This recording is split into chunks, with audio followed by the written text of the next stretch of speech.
Well, as people continue to filter in, I'm sensitive to time because we have so much to discuss. It's Jonathon Leipsic here from Vancouver.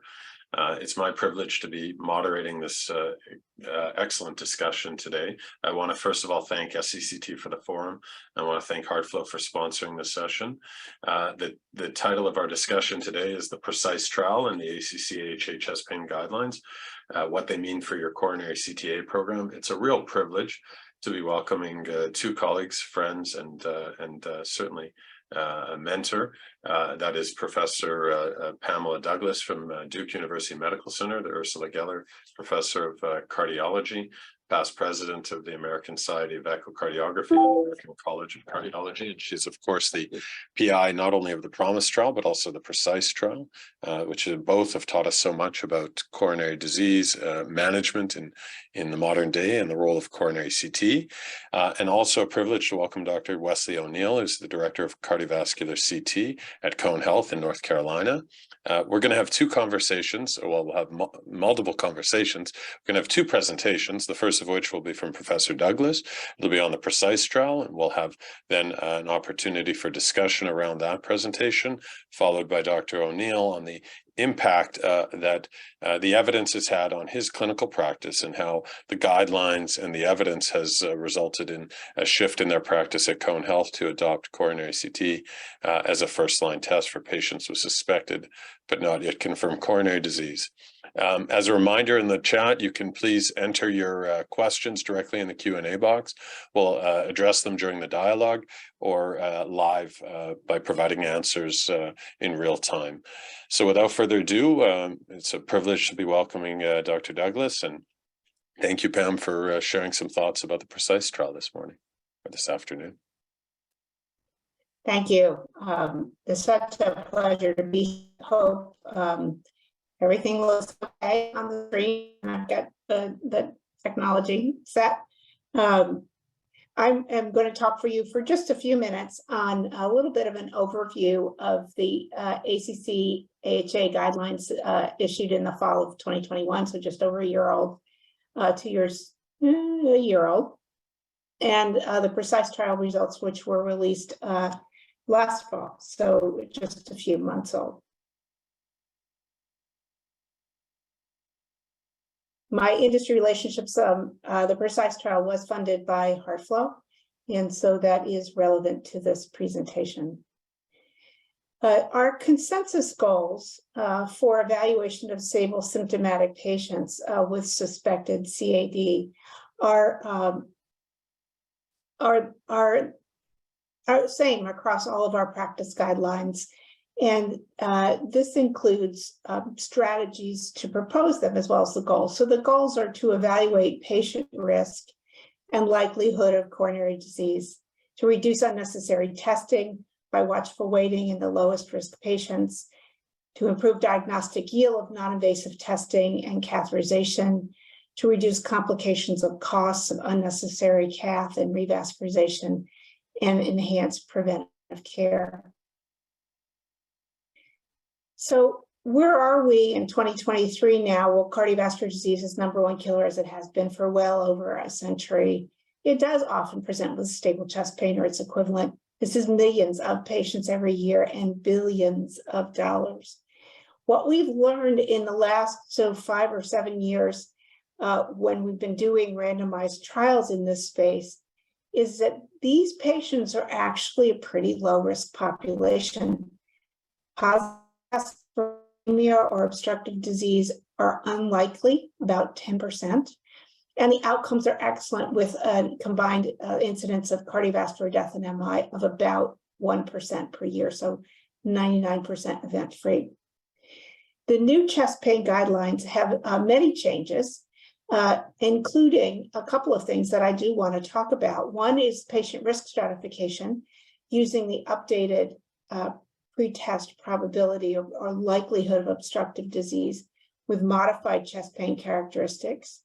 Endorsing testing deferral for the lowest risk patients, which was actually accomplished by raising the PTP cut point for testing from the old guidelines, which said anybody with a likelihood of over 5%, now they say 15%. And for needed testing, they endorsed newer technologies. CTA is now a level of class 1 recommendation, which with a level of evidence A, or the highest level of evidence, randomized controlled trials.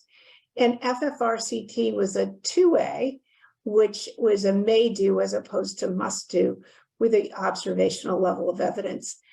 Stress imaging remained as class 1, but lower level of evidence B, meaning observational studies.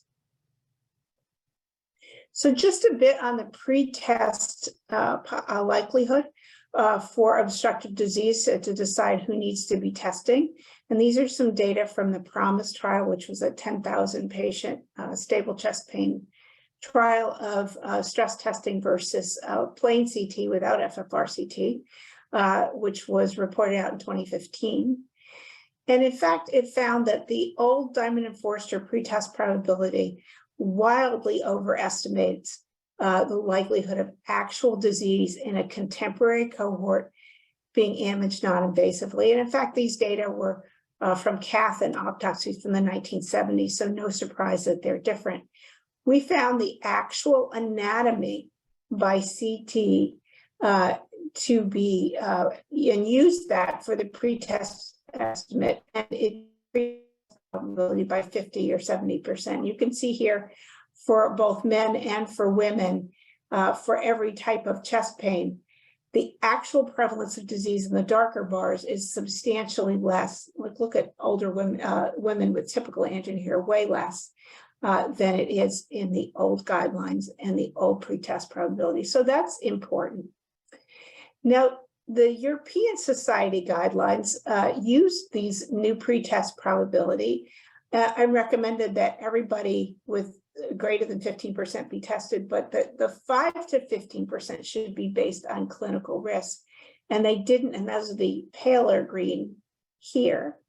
And they agree no testing under 5%, but the ACC guidelines removed the chest pain type. And so this overestimates risk in some. And if you defer testing in those under 15%, then it's you're excluding many more patients from testing than the ESC guidelines did. And here you can see in the American guidelines on the bottom, all men age 40 to 49 have a 22% or less risk. But in fact, in the European guidelines, the actual prevalence of CT angiography documented disease in patients with non-anginal symptoms is just 3%.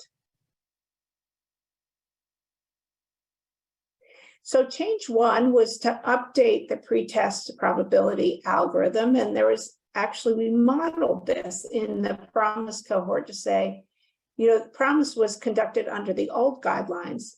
So what would happen to your PROMISE patients, our PROMISE participants, if we applied the new guidelines? So the first thing was the updating the pretest risk algorithm. And that actually had very little impact on rate of testing if we stuck with the old guideline cut point of 5%. So in PROMISE, 100% were testing eligible with the old PTP, and 97 were still eligible with a new PTP with a cut point of 5%.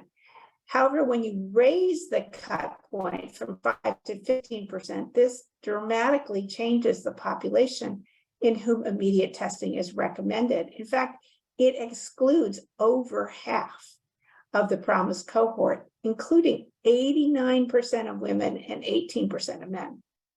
In fact, women under the age of 60 or men under the age of 40 would never, ever be recommended for immediate testing. And I'm sure you all in your practices encounter people of this sex and age who do have significant disease. And finally, combining these two changes really didn't accomplish the goal of identifying a very high-risk cohort for testing. As you can see, obstructive disease was still less than 10% in the patients recommended for testing. And event rates was a little high, slightly higher, but still quite low. And basically, I think we can say we need a better algorithm and a better plan approach to figuring out who not to test. So I'm going to be talking about one algorithm that we've proposed, which is the PROMIS minimal risk tool, which used all the CT patients in PROMIS and modeled minimum risk, those without calcium plaque or events, using 10 readily available clinical variables. And as you can see, the PROMIS minimal risk score was the best at predicting absence of plaque compared to the old Framingham risk score or the Diamond and Forster. So we took that risk score and put it into the PRECISE trial, where we compared a precision testing assigned by the PROMIS minimal risk score either into deferred testing for the lowest risk, with CT with selective FFRCT in the elevated patients, and compared that to usual testing with the modality selected by the site clinician. Could be anything, a regular ECG, nuclear echo, MRI, or in fact, direct to cath, if that was what the site wanted to do. Very pragmatic trial with all subsequent testing decisions made by site clinicians, with a primary endpoint of death, non-fatal MI, or catheterization without obstructive disease, as determined by a quantitative coronary angiography.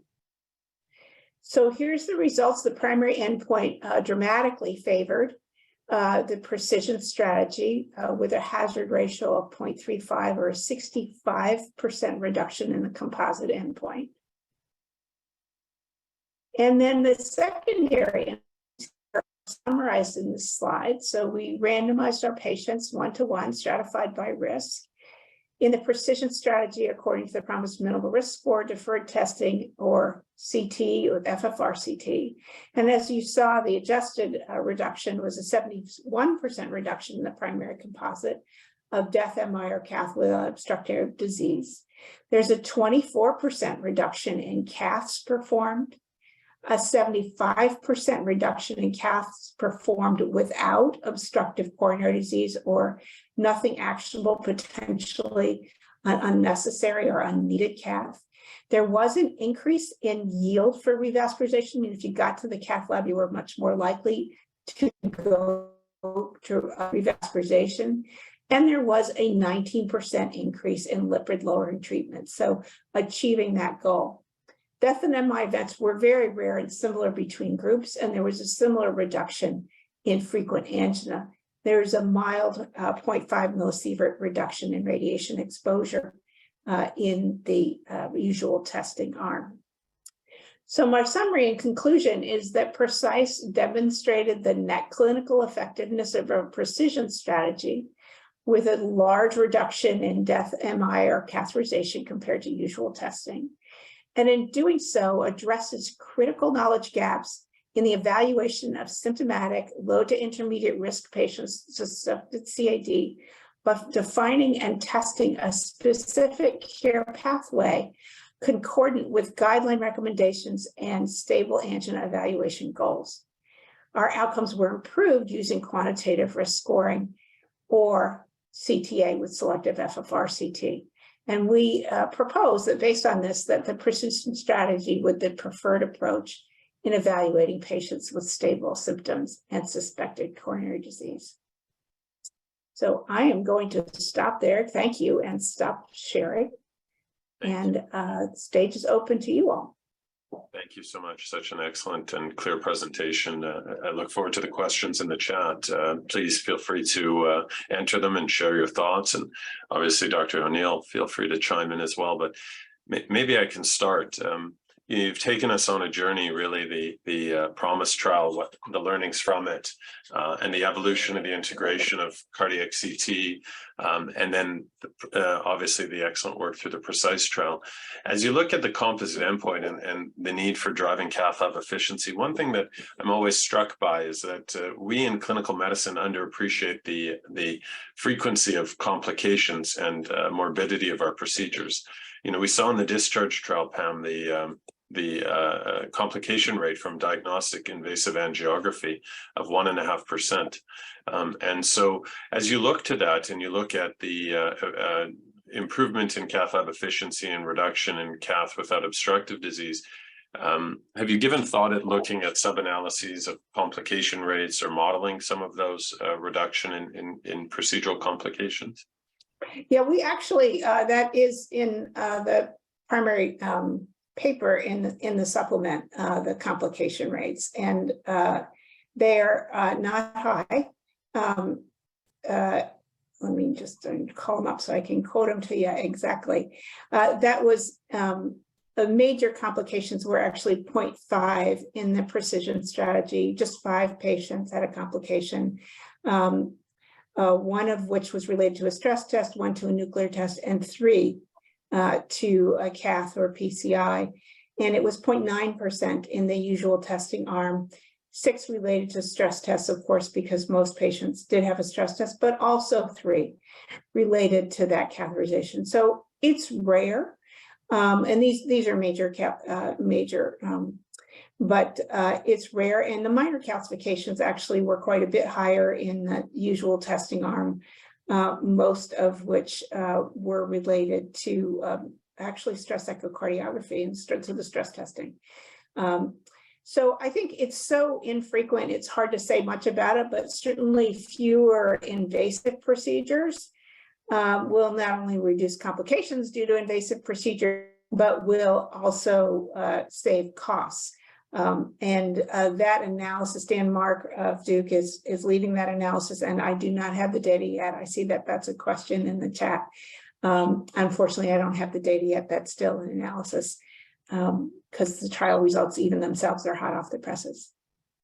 Well, that's well, thank you for that. And there's some excellent questions in the chat, as you can see, one from Tarun Mittal from the UK. How much of the benefit in the experimental arm was related to CTA rather than the composite FFRCT? I know that FFRCT was used in 38, I believe, or 39% of the precision arm, but maybe you can comment about how you as a trialist try to separate out these 2 tools as it relates to the complementary role of FFRCT. Yeah, that's very hard to tell the difference because, of course, we didn't evaluate the patients in any way between the CT and the FFRCT.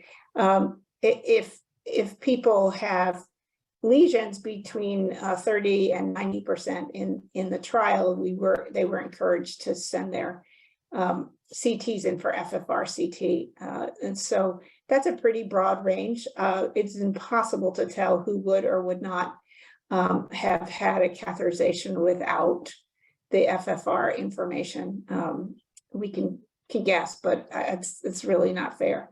But you know, one thing, sorry, Pam, if I could, one thing that Please. One thing I always find fascinating about this is about somehow that when we look about the need or the approach to invasive angiography, we can't ignore the incremental value of physiology and really to determining who's going to derive benefit. I mean, we now have 15 years or more than 15 years of evidence that physiology-guided revascularization, improves outcomes, and that revascularization of negative physiology is associated with hazard. We saw that from a large registry published in JAMA from my country, from Ontario. So, I think the decision around the cath is one thing, but whether the cath and whether the revascularization is actually appropriate or will drive benefit, I think cannot be answered obviously by the CT alone. I mean, provide you the anatomy, but the ability to adjudicate the need for physiological guided revascularization.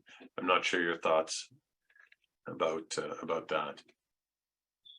Completely agree. I completely agree. I mean, we now, in the cath lab, even if somebody does get to the cath lab, encourage people to do Flowwire hemodynamic information and not just depend on anatomy. So I think that is the direction of care by and large everywhere. Yeah. So now from Dr. Sylvester, is there a difference in the prediction of hard endpoints using direct cath referral versus CT and CT-FFR and precise? And then a follow-up question about plaque information from CT related to ICA. Maybe you could tackle the first part of that question to start. Yeah, sure. Well, the hard endpoints, no, the direct to cath referral versus CT and CT-FFR, and that's hard. You know, there were just 20 total hard endpoints in the trial. So it's pretty hard to model almost anything, which is why we did use that cath component of the endpoint. So we had a safety component, but also an efficacy component. It's different. I don't think it's possible to predict the hard endpoints. They're you know, with 3 complications in the entire usual care arm. There's not many complications from cath. And then the plaque information, we have not done that analysis, so we have not compared the stenosis information on the CT with the stenosis information on cath in those people who were cath, those people who have both. But that is absolutely planned. Yeah, I think the plaque is a very interesting discussion. I mean, obviously, the way I've my thinking on plaque versus physiology is that, of course, plaque provides us an understanding of overall risk as it relates to the need for medical therapy, the extent, severity, the progression, whether it's premature. But the physiology, of course, provides us a pragmatic and complementary answer as to the benefit of revascularization. And I think, as you know, and was explored in the Emerald trial and also invasively, there is a complementary role of physiology and morphology as it relates to the focal lesion and potential risks. So I think that question is a really good one as it relates to future opportunities for continued exploration. Maybe let's go on to another question. If we go down to Dr. Dupre, whom I'm sure you know, I worked with over many years from Oklahoma. Low risk is defined as less than 15% or less than 5%. It is suggested to not test these patients. Cost is obviously a concern. However, if one asks patients, it is unlikely that many would be satisfied with reassurance. So I think this is one really important component of this randomized trial, as you mentioned, the sub-randomization of using the PROMIS risk score of testing versus no testing, which will hopefully do more than just simply reassure patients, but provide them, provide also clinicians some randomized evidence. So what are your thoughts as far as how we move past perhaps over-testing patients in whom testing is unlikely to yield meaningful changes in treatment decision-making? Well, yeah, thank you. That's an outstanding question. Thank you. Well, the first thing that we need to do is make sure we're really identifying those people who are at low risk for not testing. And I would submit that just age and sex, and sometimes chest pain, but just age and sex is not sufficient to identify people who are at low risk. That was one of our theses with the Precise trial, that we needed more granular information. We needed to learn more about risk factors and more about these patients to be able to say we could safely defer. And that's why we use the PROMIS minimal risk score with 10 clinical variables, not just 2. So that's the first thing. And I think that's compelling to patients also. But the reason that we did Precise with the model, a somewhat complex model of the risk stratification and the sub-randomization to the lowest 20% not being tested, the lowest risk 20% is where we ended up in the trial. And that's where we wanted to end up. We didn't have equipoise about going any higher in terms of deferring. We did this as a randomized trial because we wanted to know if it was safe. Like we do anything when we're trying something new. Here we're trying something new, but it's doing less. And so we wanted to make sure it was safe. And in fact, I'm thrilled to report that there were no events in the deferred testing arm at all, not any, no MIs, no deaths. And just a couple of caths without obstructive disease for people who had persistent or recurrent pain or who were anxious about it and wanted to be tested, and we allowed them to have a crossover if any patient wanted to. But the majority of patients remained untested, and we enrolled the trial. I think that may be the strongest argument to say that patients will accept this, because patients gave consent to be randomized, possibly to not have testing. Excellent, thank you. So I'm sensitive to time. We'll have additional opportunity for discussion after, but I want to pivot to Dr. O'Neill and welcome you, Wesley, to share your thoughts on how these data and prior data and certainly the guidelines have impacted your care and practice at Cone Health in North Carolina. So thank you again, Pam, for your thoughts. And there are a couple of outstanding questions which we'll try to answer. I'll answer in the chat as well while Dr. O'Neill is presenting. So thank you. Thanks, Jonathan, and thanks to the SCCT for inviting us to this talk, or inviting me. So I'll give a brief overview of kind of the CTA program at Cone and how it's impacted our practice. I have nothing to disclose. So as a start for the outline, I'll give an overview of our health system and some thoughts on why we adopted the CTA FFRCT pathway and why you should consider the same if you haven't. Just to start with a few cases that highlight the importance of the CTA and FFRCT pathway. This is a patient who had an abnormal SPECT with inferior ischemia. She was referred for coronary angiography, and we did CTA instead, and she had normal coronaries. This is a common case that you'll encounter clinically.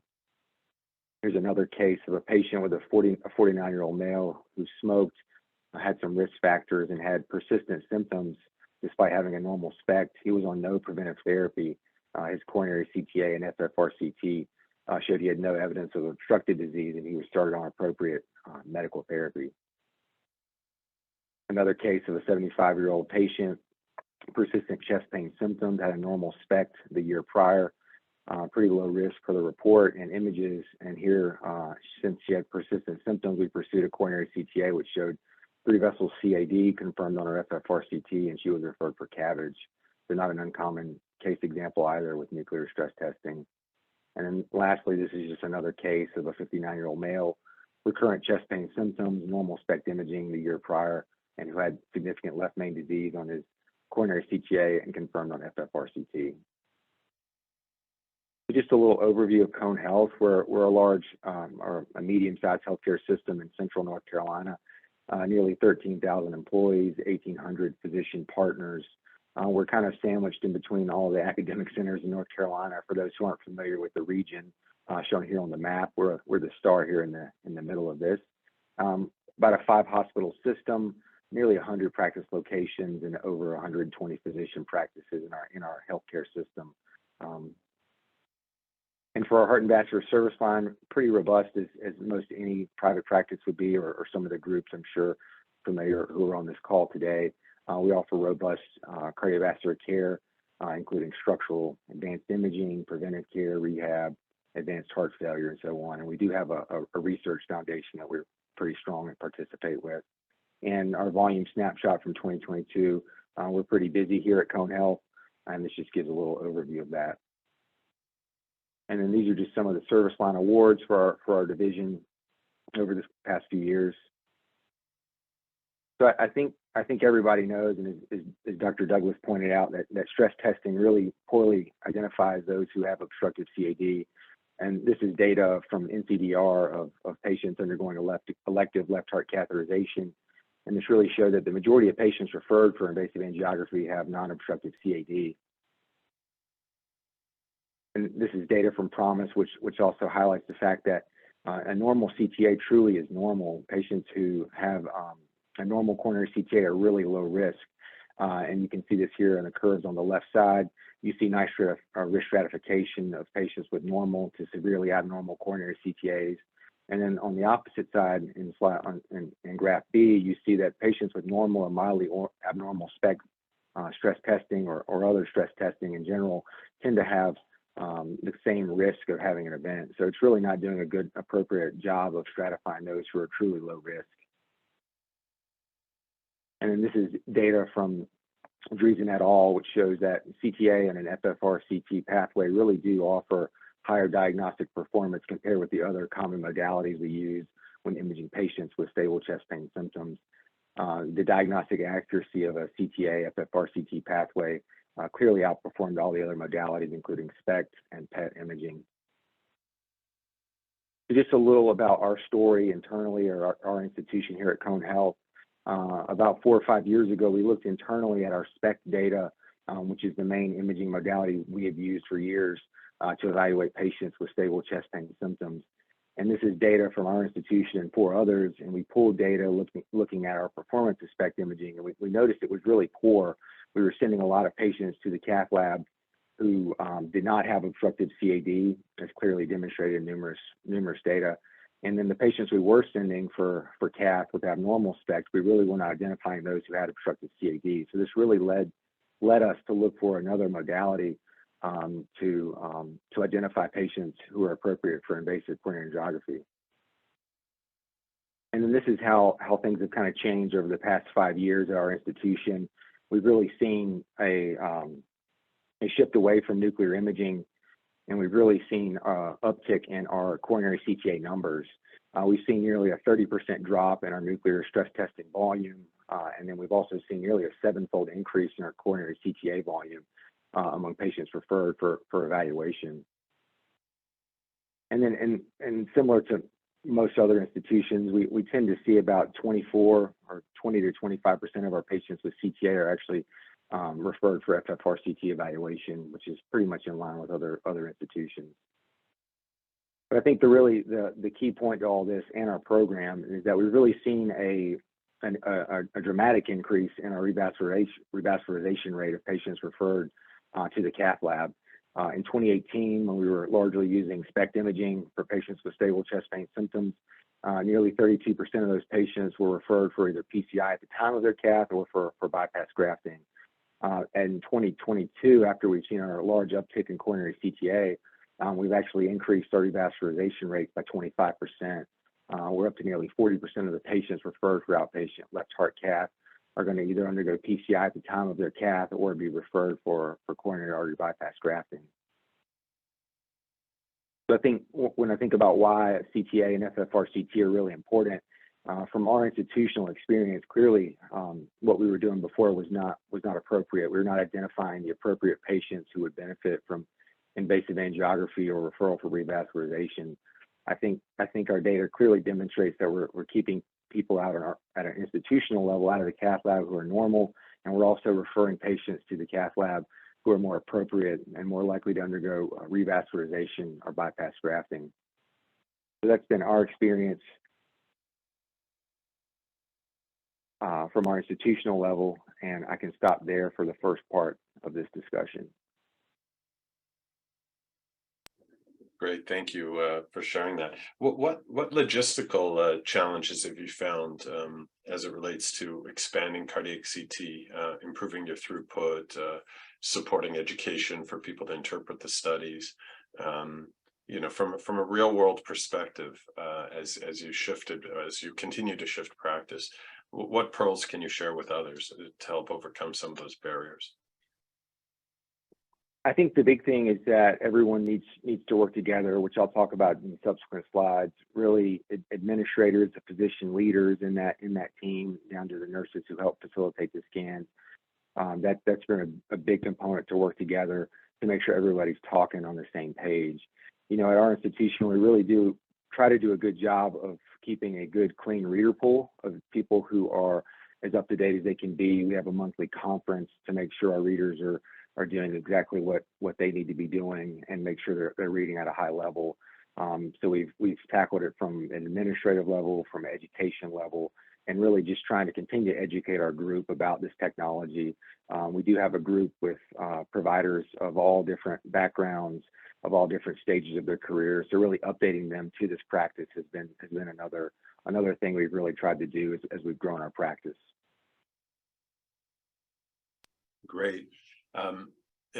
You know, as it relates to optimization of image quality, I'm not sure what sort of CT scanners. This is something obviously Dr. Douglas has given a lot of thought to over the years in her role as ACE, American Society of Echo president, but also the ACC, and it's a constant focus as it relates to adoption of CT and any imaging modality, right? When we have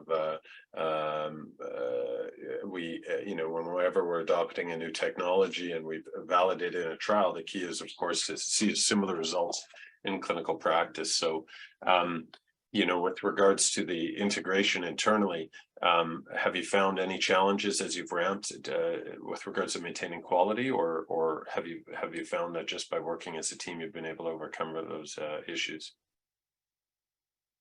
Yeah, I think the big thing is that when we focus on quality, we really have to go over and over again the same things to make sure we're reinforcing the basics.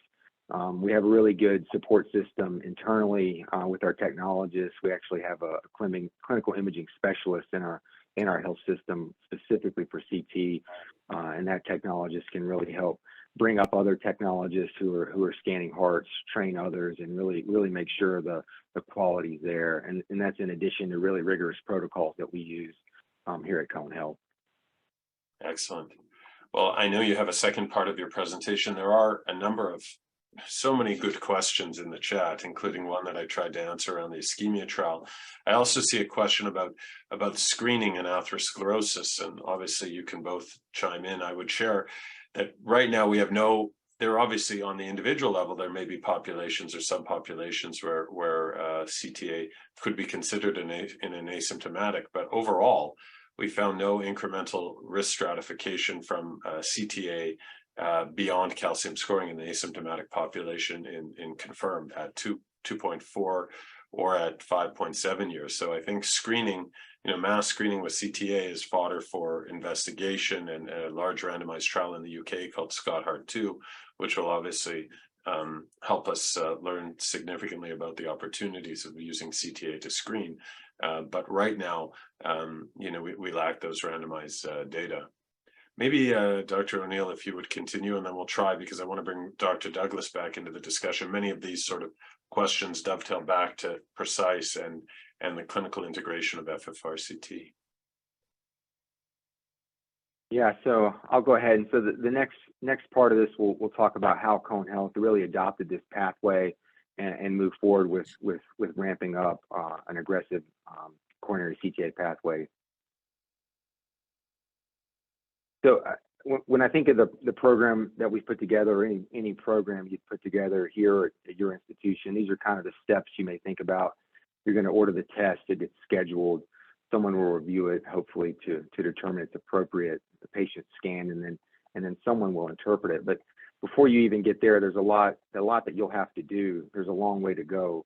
And these are just some of the highlights, and I won't go into each one of them, but these are just things that you'll have to think about. You'll have to have a business plan for that scanner. You'll have to recruit patients. You'll have to have order sets. And before a patient's even scheduled, they have to know where they're going to go. Insurance has to cover it. And then the multitude of patient characteristics, whether it's nursing or on the technology side when they're scanning the patient before you get to read it. Clearly, the reading can be the easiest part of the day, but clearly a lot goes into this before you're able to do that. I'd say if you're going to develop a program like this or at your institution, which could be different in terms of the flavor and how you set it up, you really have to have a physician champion or a leader who's going to champion the technology. That person will work closely with radiology if you're a cardiologist, and vice versa. Cardiologists tend to be able to have the patients who will come into to get a scan. And then you're also going to have to train staff, nursing, as well as your technologists to make sure they're appropriately able to complete that scan. I'd say the biggest support that we've had at Cone Health has been administrative support. They truly understand the need for this technology and how important it is in terms of impacting patient outcomes. They've helped us secure, capital for high quality scanners. They really work with billing and insurance providers and payers to make sure we're able to get the compensation to continue to provide this beneficial technology to patients. And then lastly, they also have to sort out the professional revenue, which has to be sorted out when you implement a program like this, especially if you have cardiology reading and possibly radiologists overreading your non-cardiac findings. But how our program really began and really expanded over the past few years, we've had a long history before I was here of physicians interested in cardiac CTA. We actually started back in 1996 with a 64 slice scanner. Clearly back in that era, things were quite limited. It was really hard to find appropriate patients. Really payers weren't covering the technology. and there was a lot of limitations with the scanners themselves, and it was really difficult to get high quality imaging. I think as we've gone, especially 2018 and onward, when we really recognized that we needed growth and we needed a better test, we really had those physician champions, and this was on the interventional side as well as our non-invasive colleagues, to really push for this technology, really go to our administrators and say, this is what we need. And in these first two phases, we really weren't scanning many patients just because it was really hard to get everybody talking on the same page, to get insurances to approve these scans. So it really was a slow go as that physician, as we've all developed protocols to make sure patients are getting scanned correctly and really work to make sure we have the support. And where things really took off for us is when we really made the sharp focus that we were going to focus on this as our primary pathway for working up patients with stable chest pain symptoms. The administrators we had really understood the value of the scanning and of the technology. They really helped to give us support in terms of nursing as well as the technology side in terms of scanners. And we're actually were able to obtain a scheduler, a dedicated scheduler who's able to help scan these patients or schedule these patients to appropriate scanners. And I'd say over the past few years, it really hasn't been much of a limitation on the payer side. We're really seeing a lot of more insurance payers who are picking these up. No more prior authorizations are required for a lot of payers. So that's really helped us secure the volume for scanners and really carve out dedicated time.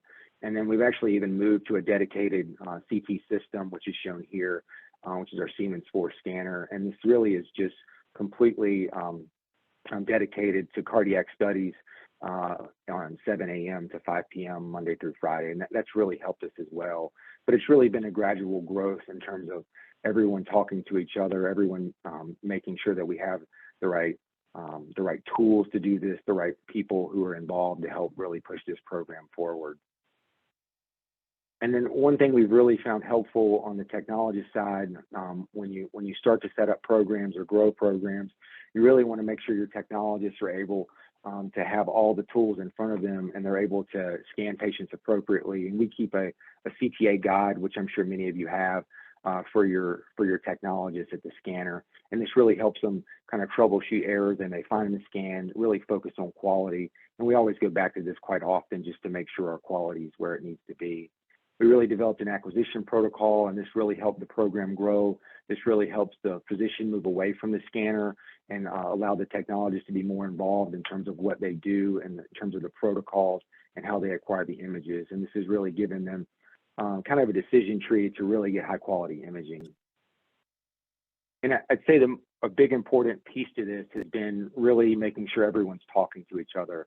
When you start developing a program, you're going to have a scheduler, make sure the patient gets to the right scanner on the right day, or even the appropriate scanner. You're going to have your authorization team making sure they're getting these prior auths filled out if they need to, and having our nurses really let us know if any feedback of getting protocols developed at the scanner. And then the physicians were able to really give input as well as CT and billing.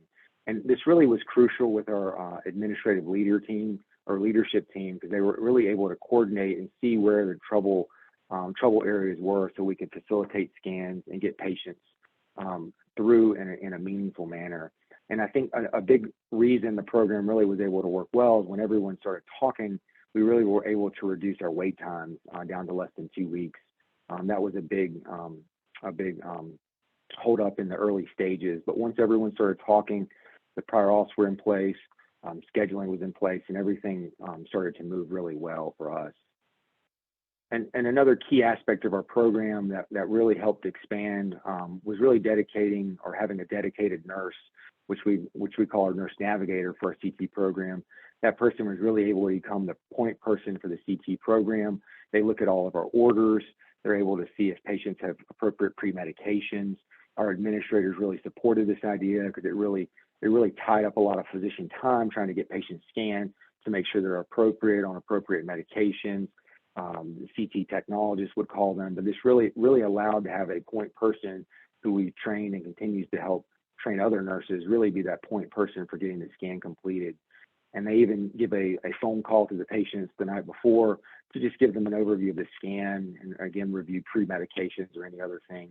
And that person's also been very helpful with program development and logistics, really identifying holes in the system to really optimize throughput.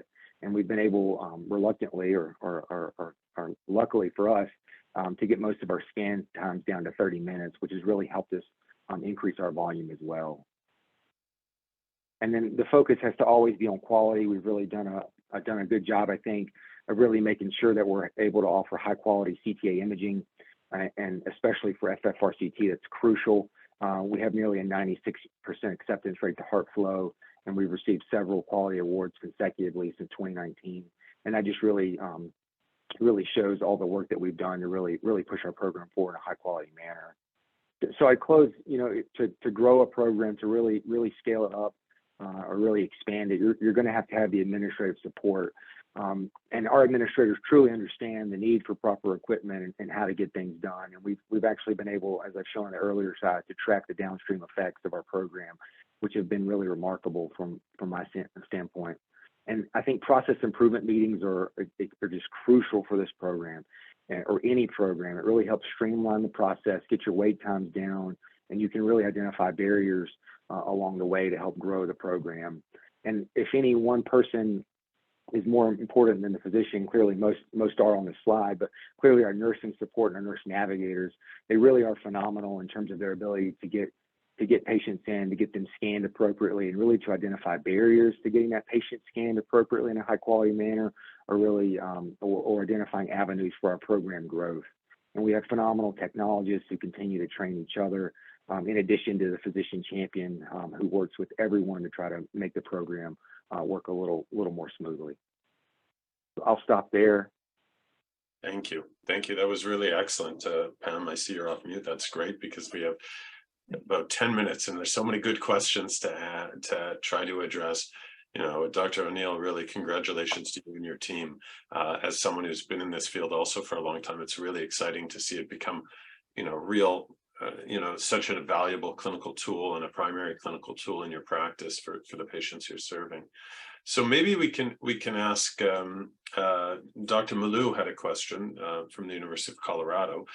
Jamal asked a very thoughtful one, and I think best to be answered perhaps by you, Dr. Douglas, and that is, in patients without known CAD, are there demographic or clinical factors which would push you to a nuclear stress test as opposed to CCTA, assuming no contraindications? I say that it should be answered by you rather than me, because I can only imagine only if the CTA was broken that I would. No, I'm joking. I'll hand that. I'll hand that to you, please. In the absence of known disease, that is. Yes. Yeah, in the absence of known disease, I can't. There's always an issue of patient preferences. There is any, and if and expertise. And so if you don't happen to live where Dr. O'Neill practices, you may, not be as confident in your CT results as you would be in your nuclear results if you've got an expert nuclear person there.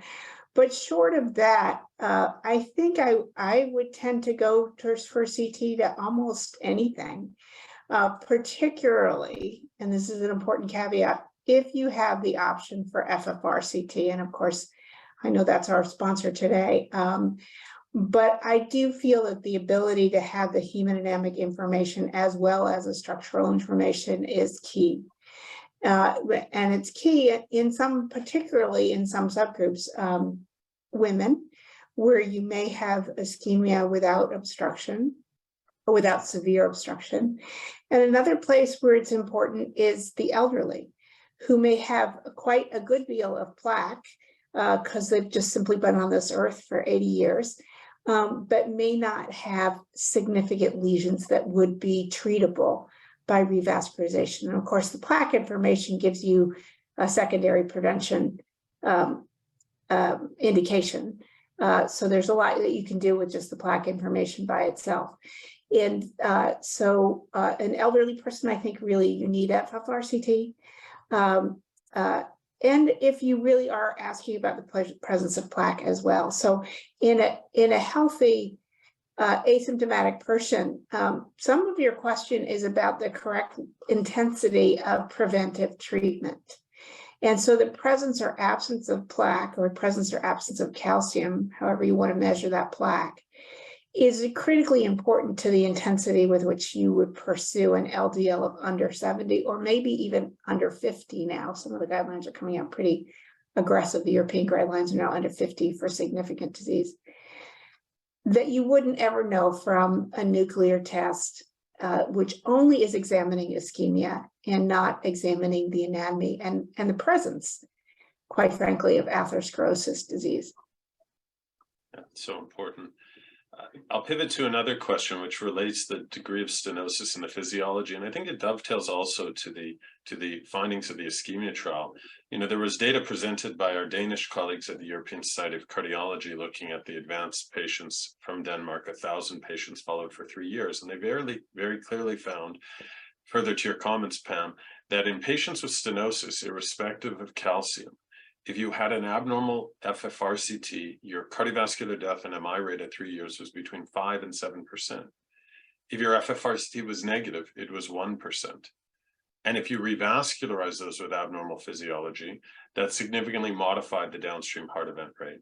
So I think in this era of post ischemia, we shouldn't ignore the fact that the physiology literature is really quite clear that patients with stenosis with lesion specific physiology that is abnormal are at a heightened risk, and that risk seems to be modified by revascularization. And that goes to Dr. Dahl's question about, you know, intermediate stenosis and abnormal physiology, and how does one manage that?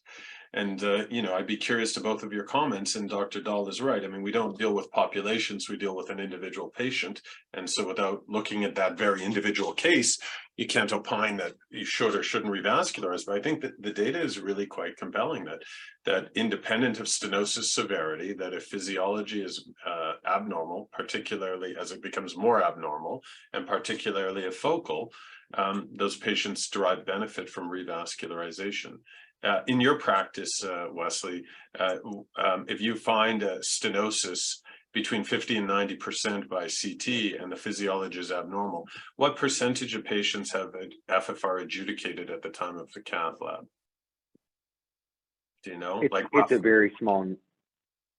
Yeah, it's a very small number. I mean, our cath lab's pretty busy in terms of the volume, but most people are not doing that. I would say probably 10 to 15% of cases at time of invasive angiography are undergoing invasive FFR. I think it speaks to your point about image quality as well. That's what I found. When the image quality is good or excellent, the physiology is really very, very correlative with invasive physiology, such that the interventionalists move away from the added cost and risk and time of invasive physiology. Let me see if there's another question we can. Here's a good practical question for you, Dr. O'Neill. Does your practice have radiology overreads for non-cardiac structures as you've scaled your? We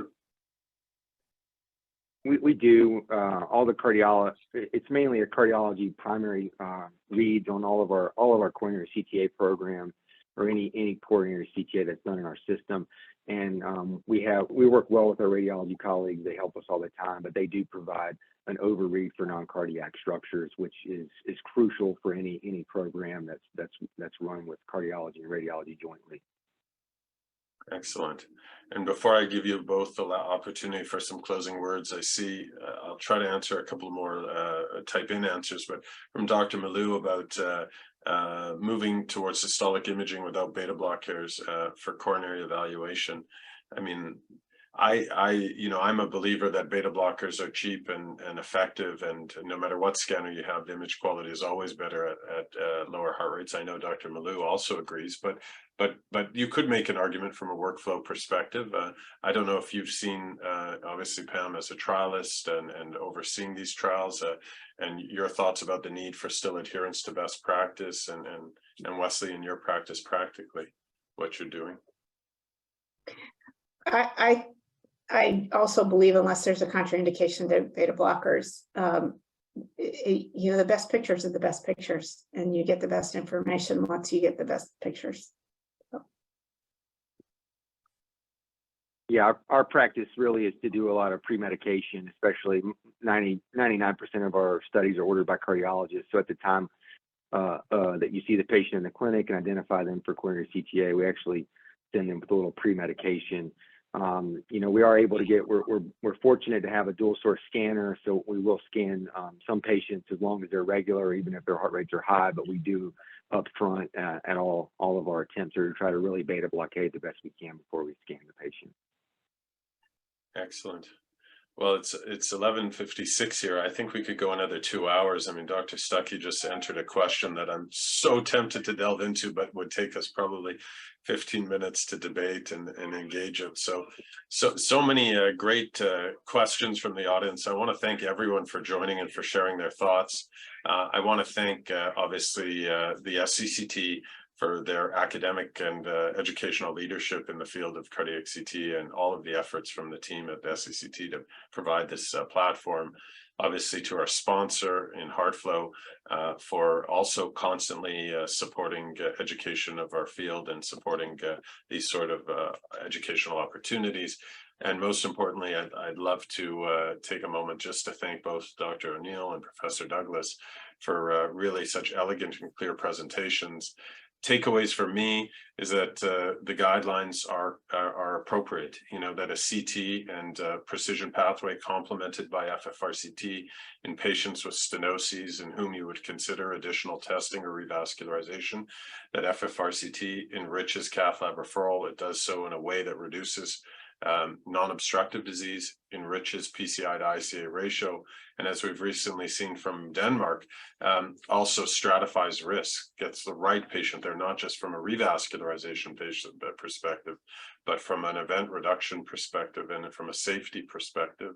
And then Dr. O'Neill, to see what you're doing in Central North Carolina, really taking those guidelines, taking that evidence and really applying it to what can be in North Carolina, I know, a more challenging patient population, and really driving excellent outcomes. So I thank you both for taking the time for the excellent presentations and for sharing your thoughts today. Thank you again. Thank you. Thanks.